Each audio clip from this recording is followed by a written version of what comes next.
Bismillahirrahmanirrahim. Assalamualaikum warahmatullahi wabarakatuh. Kebawah Dulia Maha Mulia Paduka Seri Baginda Sultan Haji Hassanal Bolkiah Muazzaddin Wad Daulah, Ibni Almarhum Sultan Haji Omar Ali Saifuddin Sa'adul Khairuddin, Sultan dan Yang di-Pertuan Negara Brunei Darussalam, petang kemarin berkenan menerima menghadap secara berasingan Tuan Yang Terutama Salom Sai Komasit, Timbalan Perdana Menteri dan Menteri Hal Ehwal Luar Negeri Republik Demokratik Rakyat Lao, dan Tuan Yang Terutama Mark Garnier MP, Utusan Perdagangan Perdana Menteri United Kingdom kepada negara Brunei Darussalam, Myanmar dan Thailand. Tuan Yang Terutama Salom Sai Komasit mengadakan lawatan ke negara ini selama 2 hari untuk menghadiri mesyuarat Third Joint Commission for Bilateral Cooperation di antara negara Brunei Darussalam dan Republik Demokratik Rakyat Lao. Manakala Tuan Yang Terutama Mark Garnier MP berada di negara ini selaku Utusan Perdagangan Perdana Menteri United Kingdom kepada negara Brunei Darussalam, Myanmar dan Thailand. Menyertai Tuan Yang Terutama ialah Tuan Yang Terutama John Virgo, Pesuruh Jaya Tinggi British ke negara ini. Juga hadir yang berhormat Datuk Seri Setia Dr. Awang Haji Muhammad Amin Liu bin Abdullah, Menteri di Jabatan Perdana Menteri dan Menteri Kewangan dan Ekonomi kedua. United Kingdom menjadikan dialog ASEAN baharu yang pertama dalam tempoh 25 tahun pada 5 Ogos 2021 semasa negara Brunei Darussalam menjadi pengerusi ASEAN. Negara Brunei Darussalam juga merupakan negara penyelaras bagi hubungan dialog ASEAN United Kingdom bagi tahun 2021 hingga 2024. Majlis-majlis menghadap tersebut berlangsung di Istana Nurul Iman. Kebawah Dulia Maha Mulia mula-mula berkenan menerima menghadap Tuan Yang Terutama Salom Sai Komasit. Menyertai Tuan Yang Terutama ialah Puan Yang Terutama Seng Davan Vong Sai, Duta Besar Istimewa dan Mutlak Republik Demokratik Rakyat Lao ke negara ini, dan Tuan Yang Terutama Virod Sundara, Director General of the Asia Pacific and Africa Department, Kementerian Hal Ehwal Luar Negeri. Juga hadir yang berhormat Datuk Seri Setia Wang Haji Irwan bin Pihin Datu Pekerjaya Haji Muhammad Yusof, Menteri Hal Ehwal Luar Negeri kedua. Semasa majlis menghadap tersebut, Kebawah Dulia Maha Mulia dan Tuan Yang Terutama berbincang mengenai hubungan kerjasama dua hala termasuk dalam bidang pendidikan, pertahanan, belia dan sukan serta keselamatan makanan.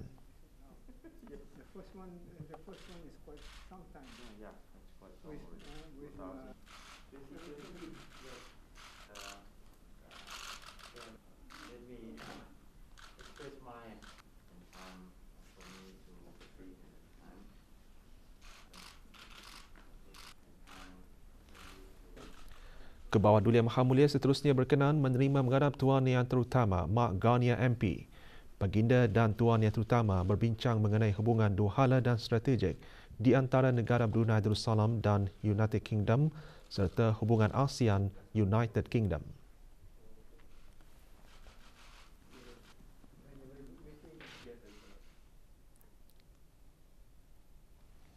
Status harian normal baharu COVID-19, 3 kes dalam kategori 4 iaitu memerlukan bantuan oksigen dan di bawah pemantauan rapi.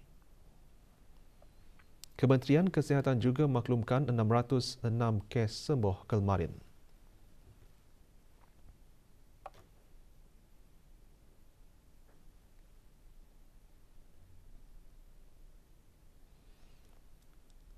Jumlah keseluruhan pemberian 2 dos vaksin COVID-19 bagi kanak-kanak berumur 5 hingga 11 tahun ialah 81.2%. Bagi remaja berumur 12 hingga 17 tahun yang mendapat 3 dos vaksin, 54.6%. Manakala liputan bagi rakyat dan penduduk negara ini yang mendapatkan 3 dos vaksin adalah 75.8%.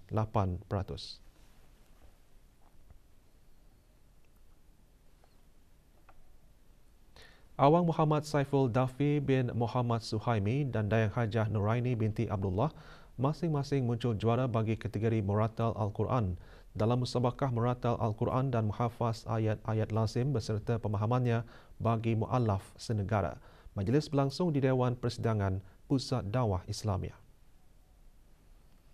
Hadir yang berhormat Pihin Udana Khatib Datuk Paduka Seri Setia Ustaz Haji Awang Badaruddin, bin Pengarah Datuk Paduka Haji Awang Osman, Menteri Hal Ehwal Agama.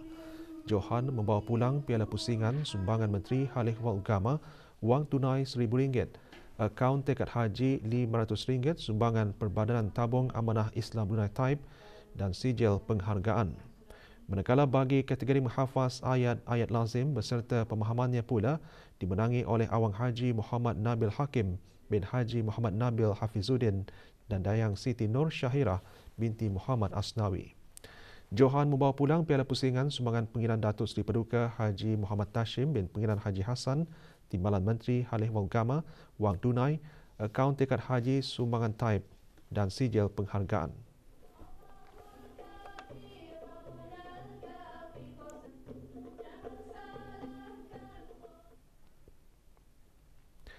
$778 penuntut Laksmana College of Business menerima sijil pada majlis penyampaian sijil bagi tahun 2020, 2021 dan 2022. Majlis berlangsung kemarin di salah sebuah hotel di Gadong. Penyampaian sijil disempurnakan oleh Yang Berhormat Datin Seri Setia Dr. Daeng Hajah Romaizah binti Haji Muhammad Saleh, Menteri Pendidikan. 339 penuntut program ijazah menerima sijil yang dianugerahkan oleh University of Chester, Pearson BTEC, KCB dan City and Girls.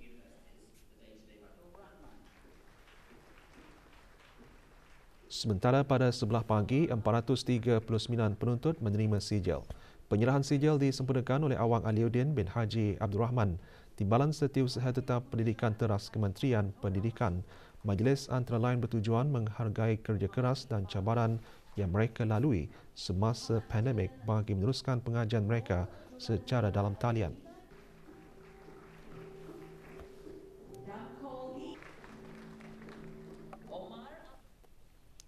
Konvensyen Hari Belia bersempena sambutan Hari Belia Kebangsaan diteruskan lagi dengan perbincangan dan bengkel yang diadakan di Pusat Persidangan Antarabangsa Berakas. Kemarin diadakan perbincangan interaktif bertajuk Teknologi, Inovasi dan Kreativiti. Dikendalikan oleh 4 orang panel, perbincangan antara lain menyentuh bagaimana perkembangan teknologi dan info telekomunikasi telah memacu pelbagai bidang termasuk bidang ekonomi, terutama semasa era pandemik serta kreativiti baru yang terus tumbuh ketika situasi COVID-19.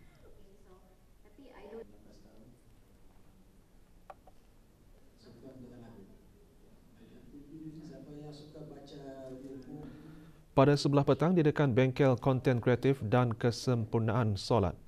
Industri kreatif termasuk penulisan, lagu dan fotografi antara yang dibincangkan semasa bengkel konten kreatif. Bengkel konten kreatif membincangkan mengenai industri kreatif termasuk penulisan dan fotografi. Sementara bengkel kesempurnaan solat mengupas mengenai kesalahan yang sering dilakukan tanpa disedari ketika menunaikan solat.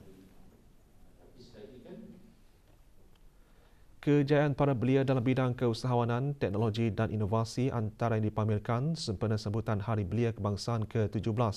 Pameran Hari Belia diadakan sehingga hari ini di Pusat Persidangan Antarabangsa Berakas dibahagikan kepada 4 kluster utama, iaitu gaya hidup, LLM, teknovasi dan pembangunan mapan. Syarikat penyedia perkhidmatan penghantaran makanan Go Mamam antara yang menyertai pameran Hari Belia. Syarikat yang diusahakan oleh anak tempatan ini berharap akan terus mendapat sokongan orang ramai. We currently have over 400 restaurants registered on the app. Currently, Go Mamam operates in Bandar, KB and Tutong, and inshallah next year we will be operating in Temburong as well and expanding to other services as well. Pusat Pembangunan Belia pula mempamerkan aktiviti cara-cara penyediaan makanan di bawah program seni kulinari dan banquet.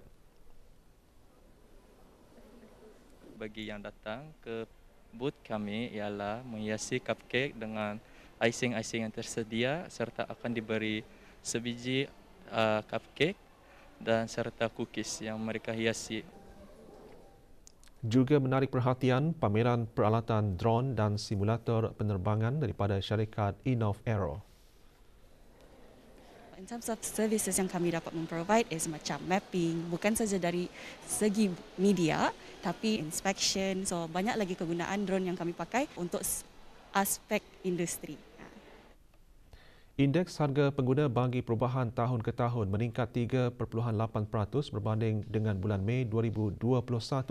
Peningkatan tersebut adalah selaras dengan peningkatan harga makanan dan minuman ringan dan bukan makanan. Jabatan Perancangan Ekonomi dan Statistik Kementerian Kewangan dan Ekonomi dalam siaran akhbarnya mengkongsikan IHP bagi bulan Mei 2022 menurun 0.3% bulan ke bulan berbanding dengan bulan April 2022. Penurunan disebabkan oleh penurunan indeks bukan makanan namun diimbangi oleh peningkatan indeks makanan dan minuman ringan.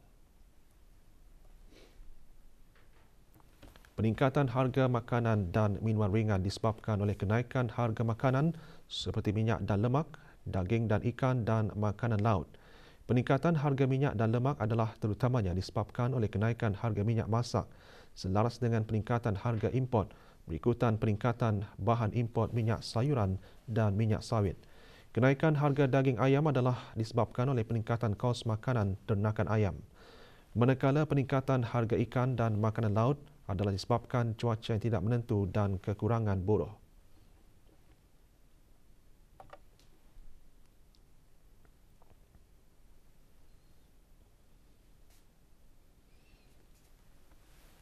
Peningkatan dalam komponen bukan makanan adalah didorong oleh pelbagai barangan dan perkhidmatan, pengangkutan dan perumahan, air, elektrik, gas dan bahan api lain. Kenaikan harga pelbagai barangan dan perkhidmatan adalah terutamanya disebabkan oleh kenaikan harga insurans kenderaan.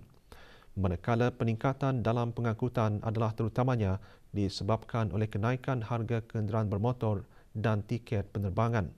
Laporan penuh IHP bagi bulan Mei 2022 boleh diperoleh melalui laman sesawang JPS di deps.mofi.gov.bn.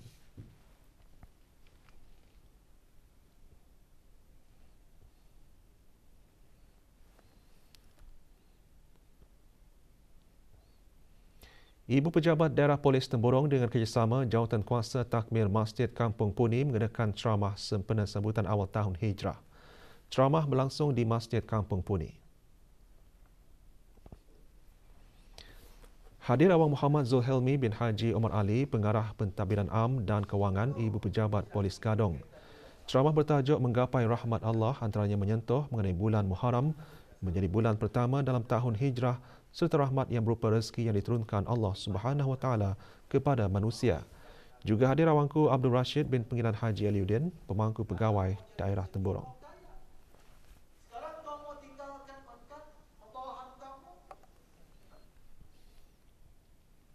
Dalam sama-sama meriahkan kedatangan awal tahun Hijrah dan sempena Hari Belia Kebangsaan ke-17, malam tadi diadakan forum khas Belia Ilal Hijrah.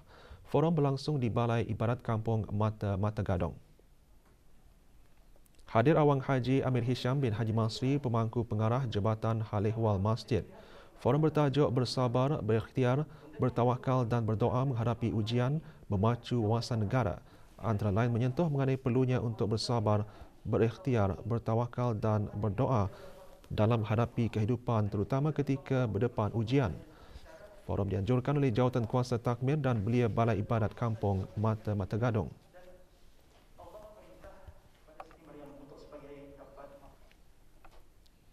Bahagian perancangan buku Dewan Bahasa dan Pustaka sedang mengadakan bengkel menulis dan melukis komik selama 3 hari bertujuan untuk mengembangkan kemahiran melalui pembelajaran menulis dan melukis secara lebih terarah mengenai komik. Bengkel berlangsung di Dewan Bahasa dan Pustaka Berakas. Bengkel disertai oleh 25 peserta terdiri daripada generasi belia dan kartunis tempatan berumur 18 tahun ke atas. Bengkel dikendalikan oleh Awang Rahim bin Haji Jahid atau lebih dikenali dengan nama Cuboy. Semasa bengkel, para peserta dibimbing secara teori dan praktikal khususnya dalam penghasilan komik yang menarik dan bersesuaian dengan penceritaan yang lebih tepat. Hasil karya peserta yang bersesuaian akan dihebahkan melalui medium penerbitan komik atau disiarkan di laman sosial rasmi Dewan Bahasa dan Pustaka.